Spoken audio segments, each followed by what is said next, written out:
What's up, superstars? It is your girl, Miss Twilight Speaks. Today's topic is the pros and cons of being a sovereign woman. Now, as you guys know, I've switched platforms. Those of you who were Facebook supporters, and now I am currently under a new Facebook username, The Pink Print by Miss Twilight Speaks. So make sure you check that out. And then other than that, you all know that I am committed to doing posts for my patrons specifically. And if you are a patron and you are a member, you will get access to these types of videos every other week. So let's get into it. So I want to talk about the pros and cons of being a sovereign woman. First, we know that mainly with being a black woman, you are conditioned to be a servant. You are conditioned, and it is an expectation for you to be a servant. Now, why do I say this? Well, look at the mothers of old, the Xers, the boomers. Look at the mammy archetype, which is constantly being promoted. And there's always extremes. If you're not a mammy, then somehow you're a sapphire or a Jezebel. If you're not a sapphire or a Jezebel, then you are just ignored completely because you can't be put into a category. We have to do what we have to do to block out outside interference and opinions long enough to take back custody of our identity as black women. Okay, we have to take back custody of our identity as black women. We cannot depend on the community at large to do what's in the best interest for us. Because as black women, we are considered to be resilient. We're considered to be empowered. We're considered to be able to handle and carry heavy loads. And if we're not able to do this, we're considered to be worthless. But at the same time, the woman that's carrying the heavy load is not treated with value or respect. She's just constantly being utilized for her energy.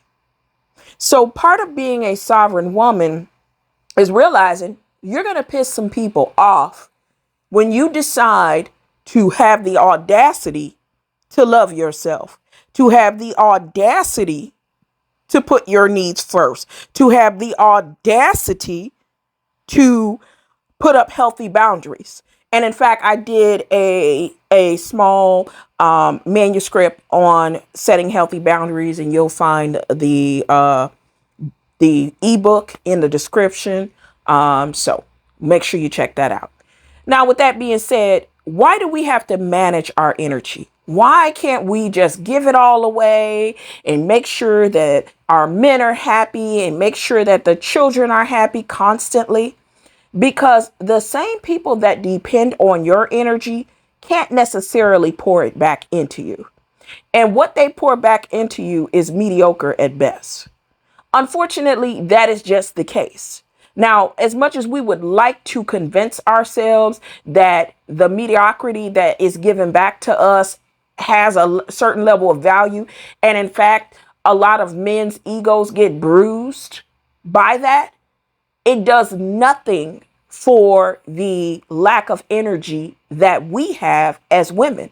So when we lack that energy, what happens? Okay? We're complaining, we're angry, we're frustrated, or we just don't have a backbone at all. And you rarely can hear our voices. And newsflash, a woman having a voice is not a crime. However, it's treated like one by the community, which is heavily ridden with misogynoir. So you have to realize that pouring back into yourself is a big, important part of maintaining balance. This leads to you having a clearer mind, better health, better spiritual hygiene. And with these things fundamentally being at the core of how you move in life, you will find yourself generating more cash flow, more opportunities, more things that you can benefit from.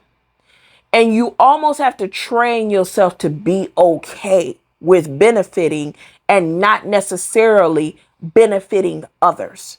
A lot of Black women have a problem with maintaining success and being happy and feeling some level of survivor's remorse, so to speak, because we understand that our community is hurting.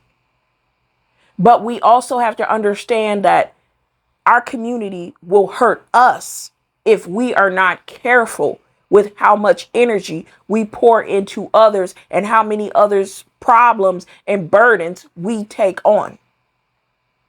And some of us as Black women feel so special by the people that's using us.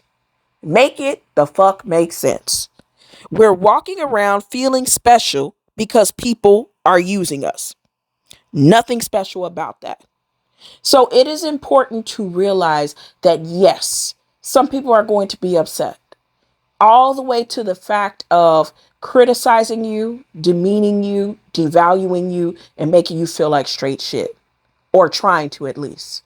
And I'm not saying you're impervious to this, but that's why I wrote the book that I wrote, to give you some tools and tips on how to handle this. But at the same time, we have to do what we have to do to value ourselves. Because if not, we will continue to have mental health problems. We will continue to not live our best lives. And yes, some people will be offended by this because they truly believe in their soul that Black women are just here to serve them. Unfortunately, that's not our fucking problem. And we're going to have to let them be totally delusional and take care of ourselves. You will start to see power come back into you. You will start to see love come back into you. You will start to attract a better life and a better circumstances.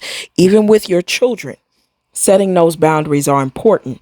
Saying mommy needs 2 hours of me time when they're old enough to understand, or 2 hours of quiet time when they're old enough to understand. It has to be done, ladies.